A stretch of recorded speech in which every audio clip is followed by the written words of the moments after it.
Alexa POV. Congratulations, Miss Priscilla! Ngayon ang huling araw mo sa ospital at masaya kami sa tuloy-tuloy mong pagaling.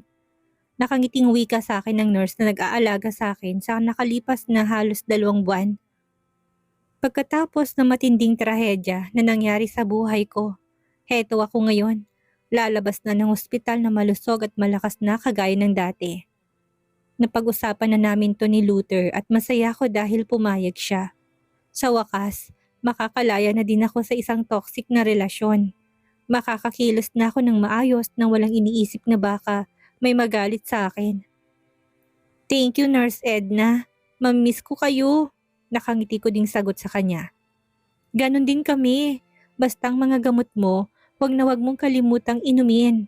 Nakangiting sagot din nito sa akin.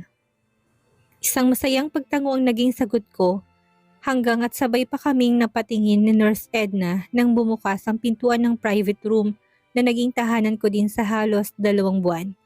Pumasok ang isang matangkad na lalaki nang natatandaan ko ay isa sa mga tao ni Luther, si Rodney Quezon, ang kanyang executive secretary. Good morning, Miss Priscilla Alexa. Nandito kami para isettle ang bills mo para sa paglabas mo ngayong araw. Magalang na pagbati niya sa akin. Napatitig pa ako sa pintuan ng kwarto at umaasa na sana dumating din si Luther. Kahit na hindi naging magandang naging experience ko sa mga kamay niya, gusto ko pa rin magpasalamat sa kanya. Gusto ko pa rin siyang makita sa huling pagkakataon, lalo na't alam kong hindi birong halaga ang nagastos niya sa pagkakakonfine ko dito sa ospital. Thank you, Mr. Quezon. Siya nga pala, si Mr. Luther Blanco pala. Hindi mo ba siya kasama? Nakangiti ko ring tanong sa kanya. 1 week na pong nasa Europe si Mr. Blanco, ma'am. May business meeting siyang dadalawan at baka sa susunod na buwan pang balik niya dito sa Pilipinas. Pero wag po kayong mag-alala. Ibinilin niya po sa akin ang mga bagay na dapat ibigay sa inyo pagkalabas niyo dito sa ospital. Nakangiti nitong sagot sa akin sabay abot ng isang brown envelope. Kaagad ko din naman yung tinanggap at minuksan yon. Anong ibig sabihin nito? Bakit may card at susi? Nagtataka kong tanong. Ma'am, ang nasa loob ng card na yan ang sahod mo sa loob ng ilang buwan ng pagtatrabaho mo kay Mr. Blanco at ang susi naman ay susi ng penthouse na regalo niya sa iyo. Sana po wag niyo nang tanggihan pa ang mga bagay na ibinigay ni Mr. Blanco. Nakangiti nitong sambit. Pagkatapos noon, kaagad na rin naman siyang nagpaalam sa akin. Naiwan naman ako naguguluhan. Napatitig ako sa hawak kong card at sa susi ng penthouse na nasa kamay ko.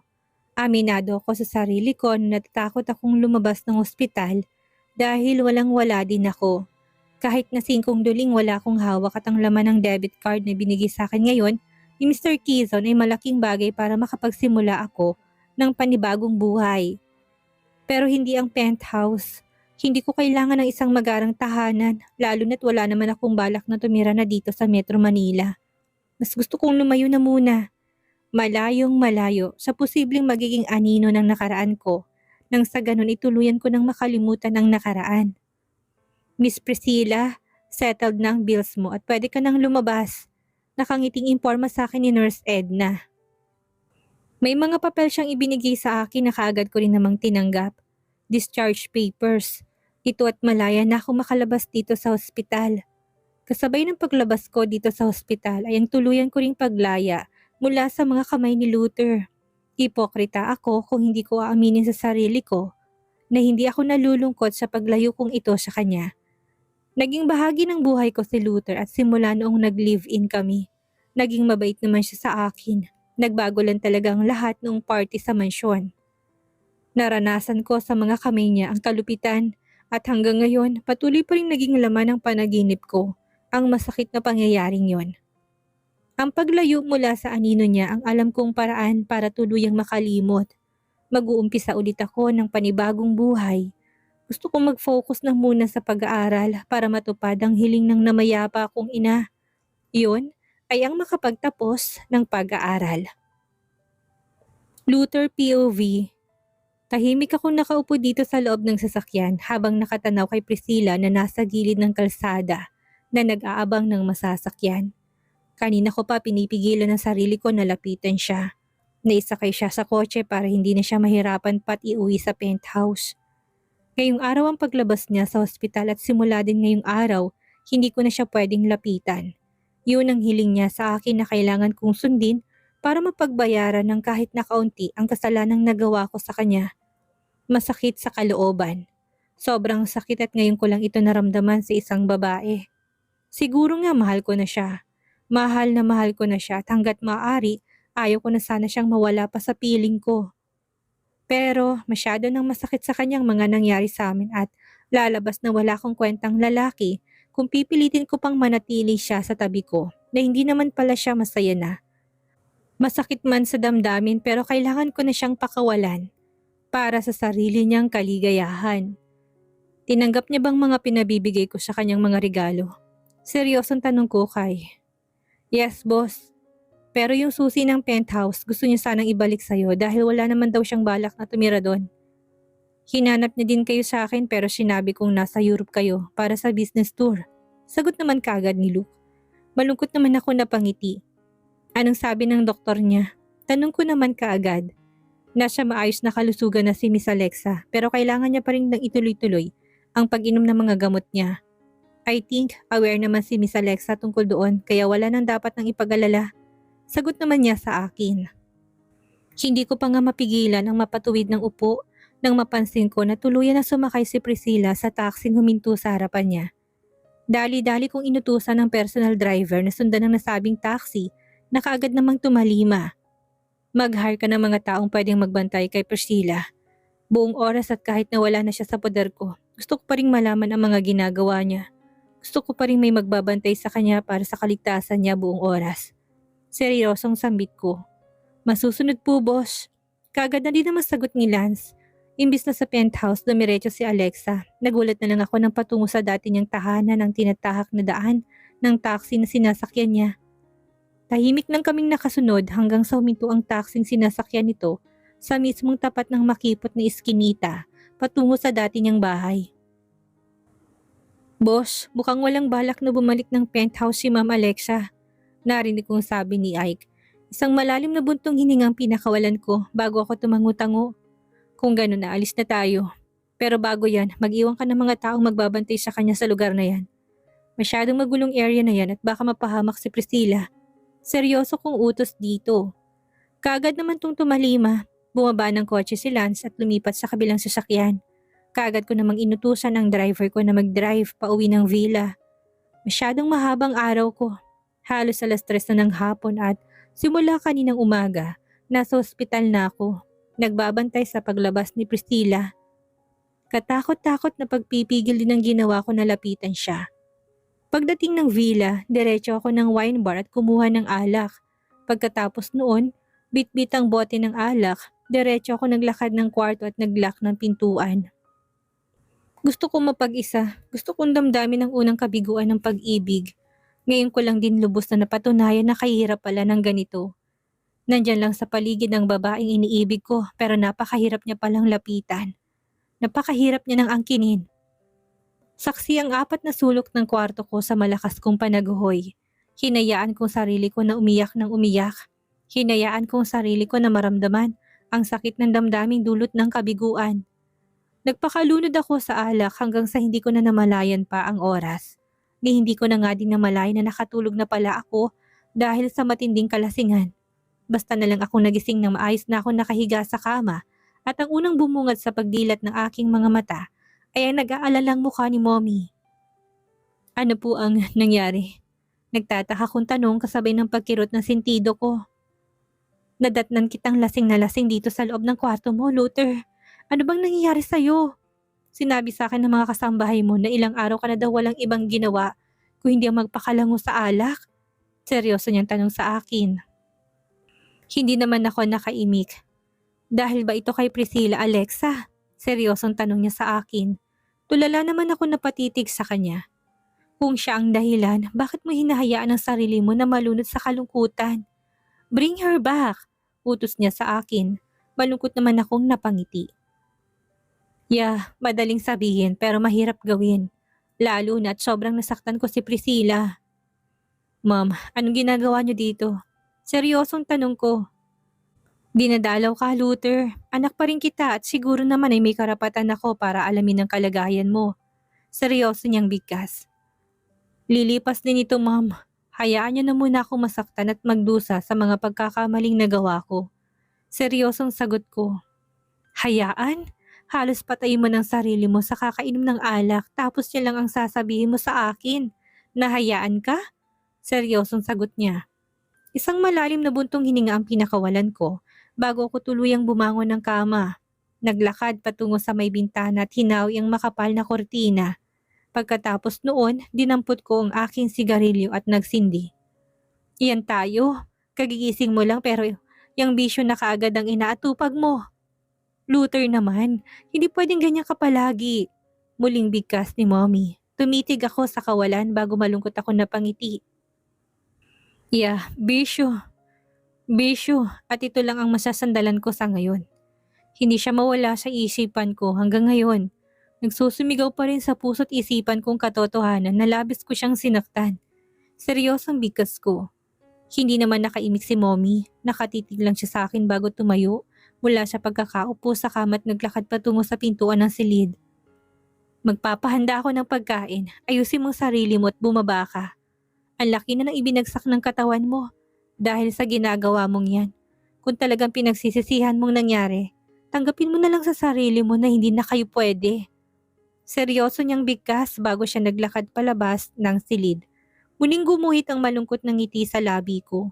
Nagpa siyang patayin ng hawak kong sigarilyo gamit ang ashtray at pagkatapos noon, dinampot ko ang aking cellphone. Tatawagan ko si Lance at tatanungin ko ang kalagayan ni Priscilla. Good morning, boss. Kaagad din naman niyang sagot. Lance, kamusta? Anong ginagawa ni Priscilla ngayon? Nasaan siya? Seryosong tanong ko. Yes, boss. Kagabi ko pa nga sana gustong sabihin sa'yo na umalis din pala si Miss Priscilla. Kumuha lang siya ng ilang mga gamit sa luma niyang bahay tapos nagpahatid sa isang bus station. Sakay ng bus, dumiretso sila ng pier. Nasa biyahe siya ngayon patungo sa isang probinsya na matatagpuan sa Visayas. Kaagad na sagot niya sa akin. Ano? Saan siya pupunta? Seryosong tanong ko. Nakausap po namin ng kaibigan niya. Lalayo daw si Miss Priscilla. Pupunta daw sa lugar na malayo. Saanin mo para makalimot? Seryosong sagot nito. Hindi ko naman mapigilan ang maikuyom ang kamao ko. Lalayo siya. Kung ganun useless din pala ang penthouse. Ayaw niyang tirhan at mas gusto niya pang talikuran ng lahat. Gaano ba ako kasama sa mga mata ni Priscilla para magawa niya sa akin to? Wala na talagang pag-asa na mapatawad niya ako. Sa naisip kong yun, hindi ko na naman mapigilan ang maluha. Sobrang nalulungkot ako sa mga nangyari. May tao bang nakasunod sa kanya? Seryosong tanong ko. Yes, boss. Nag-hire ako ng 2 taong pwedeng sumunod-sunod sa kanya kahit saan siya magpunta. Huwag po kayong mag-alala. Malakas si Miss Priscilla at alam niyang ginagawa niya. Sagot din naman kaagad nito sa akin. Okay, sige. From time to time, balitaan mo ko kung saan siya nakarating. Maraming salamat sa impormasyon. Seryosong sagot ko. Kaagad ko na rin namang pinatay ang tawag. Pagkatapos naming mag-usap ni Lance ay diretso na ako sa banyo para maligo. Buo na ang desisyon ko. Kahit na saan pa magpunta si Priscilla, susundan ko siya. Hindi ko hahayaan ang sarili ko na mawalay siya sa paningin ko. Magmukha man akong baliw sa pananaw ng ibang tao, wala na akong pakialam. Ang gusto ko lang sa ngayon ay ang muling makuhang tiwala niya sa akin. Ang gusto ko lang ngayon ay ang makasama siya habang buhay. Hindi ko kayang tuparin ang pangako ko sa kanya na hayaan na siya at palayain. Hindi ko yata kakayanin kung tuluyan siyang mawala sa akin. Kailangan ko siya. Kailangan ko si Priscilla sa buhay ko. Pagkatapos kong maligo, nagbihis ako ng komportabling damit. Pagkatapos noon, dali-dali na akong lumabas ng kwarto at diretso sa labas ng bahay. Ihanda ang kotse. Aalis tayo ngayon. Seryosong utos ko pa sa driver pagkalabas ko. Kaagad naman itong tumalima. Luther, teka lang, saan ka pupunta? Ready na mga pinaluto kong mga pagkain. Pwede bang kumain ka na muna? Mula sa likuran ko'y narinig kong seryosong boses ni Mommy. Malungkot ko siyang nilingon. Susundan ko si Priscilla at baka ilang araw din ako hindi makakauwi. Kaagad ko ring sagot sa kanya. Napansin ko ang pagkadismaya na kaagad na gumuhit sa mga mata ni Mommy, pero hindi ko na pinansin pa yon. Walang lingon likod na tuluyan akong sumakay ng kotse. Alexa POV. Tahimik akong nakatanaw sa malawak na karagatan habang dinadama ko sa aking balat ang paghampas ng mabining simoy ng hangin. Hindi ko alam kung masaya ba talaga ako sa paglayo kong ito. Naguguluhan ako. Alam kong sa pag-alis kong ito ay may tsansa din na hindi na muling magkukrus ang landas naming dalawa ni Luther. Hindi na kami magkikita at dapat masaya ako. Pero bakit kabaliktaran ang nararamdaman ko ngayon? Bakit sobrang lungkot ang nararamdaman ng puso ko? Hindi ko mapigilan na mapabuntong hininga. Mariin kong naipikit ang aking mga mata para pakalmahin ang sarili. Hindi ko alam kung anong buhay ang naghihintay sa akin sa lugar na pupuntahan ko. Pero hindi ako natatakot. Ang pera na ibinigay sa akin ni Luther ay sapat na para mabuhay ako ng ilang taon na hindi na kailangang magtrabaho. Pero hindi, wala akong balak na tumambay. Pagdating sa lugar na kung saan ako mapapadpad ay ang una kong hahanapin ay ang eskwelahan kung saan pwede ako mag-enroll. Pagkatapos, maghahanap ako ng pwede kong mapasukan trabaho. Mag-isa na lang ako ngayon, wala na akong ibang asahan pa kundi ang sarili ko na lang. Diyos, wala sa sariling napabaling ang tingin ko nang may biglang magsalita sa tagiliran ko. Isang babae at isang bading na kung hindi ako maaring magkamali halos kasing edad ko lang. Pareho silang may hawak na pagkain sa kanilang kamay. Ang isa isang umuusok na cup noodles samantalang isa naman ay naka-plastic pa na napapansin ko na may nakabalot na dahon ng saging. Naku, thank you. Ayos lang po ako. Nakangiti kong sagot sabay iwas ng tingin. Uso pa naman ang budol-budol sa panahon ngayon kaya hindi ako dapat magtiwala sa kahit na kanino. Baka mamaya budol to at sa kangkungan ako pupulutin. Ako nga pala si Emerald. Siya naman si Crystal. Nakangiting pakilala sa akin ng babae, sabay pakilala niya na din ng lalaking kasama niya. Alexa, sagot ko rin naman kaagad. Wow, puro klase ng batong pangalan natin ha. Ang galing naman. Nakangiting kaagad na sagot naman ng baklang si Crystal. Hindi ko naman mapigilan na mapangiti. Mukhang makulit sila. Pero ang tanong, mababait kaya sila? Hays, bakit ayaw pa nilang umalis? Ayaw ko munang makipag-usap kahit na kanino. Tikman mo to Alexa, masarap to. Nakangiting muling wika ni Emerald. Napatingin ako sa hawak niyang plastic at hindi nga ako nagkamali. Mga pagkain ng laman nun na nababalutan ng dahon ng saging. Naku, nakakahiya naman sa inyo. Huwag na lang, busog pa ako. Pilit ang ngiting sagot ko. Ganun ba? Sige, mamaya na lang tayo kakain. Siya nga pala. Kaya kami lumapit sa'yo dahil gusto sana naming magtanong ni Crystal. May alam ka bang matitirhan pagdating sa destinasyon natin? Nakangiting tanong niya sa akin. Hindi ko tuloy mapigilan na magtaka. Natawa naman si Crystal. Mag-best friend kaming dalawa ni Emerald at pareho din kami naglayas. Paano ba naman kasi sobrang toxic ng mga magulang namin sa Manila? Imagine! Nahuli lang kami magkatabi nitong si Emelot sa kama. Gusto na kaagad kaming ipakasal. Hindi ko nga siya type, hindi ba? Mahabang paliwanag ni Crystal. Hindi ko tuloy mapigilan na mapakunot noo dahil sa matinding pagtataka. Emelot daw? So, Emelot talaga ang pangalan ni Emerald? Tumigil ka nga dyan, Robin Hood. Kung hindi ka sana lalasing-lasing kang ugok ka at tumabi sa akin sa kama, wala tayo sana sa sitwasyon ngayon. Angal din naman kaagad ni Emelot, Emerald, or whatever. Well, Robin Hood pala at naging Crystal dahil bading nga. Hayes, mukhang kagaya ko, mangangapa din yata sila pagdating namin sa lugar na pupuntahan namin. Pare-pareho pala kaming dayo eh. How about you, Alexa? Baka naman may alam kang paupahan na pagdating natin sa lugar na yun. Seryosong tanong pa naman ni Emerald. Hindi ko naman mapigilang pakatitigan siya. Mukha naman siyang mabait at pwede ko naman siguro silang pagkatiwalaan. Wala din eh. Magiging dayo lang din ako sa lugar na yan.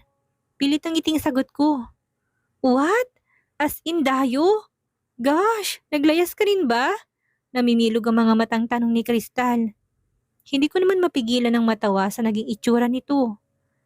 Hindi naman. Ibang kwento ko sa kwento nyo pero huwag nyo na lang akong tanungin dahil wala akong balak na sabihin sa inyo. Nakangiti kong sagot. Well, tuluyan na nga siguro nakuha ng dalawang ito ang tiwala ko. At wala naman sigurong masama. Mag-iingat na lang ako. Hindi ako pwedeng pakampante sa panahon ngayon.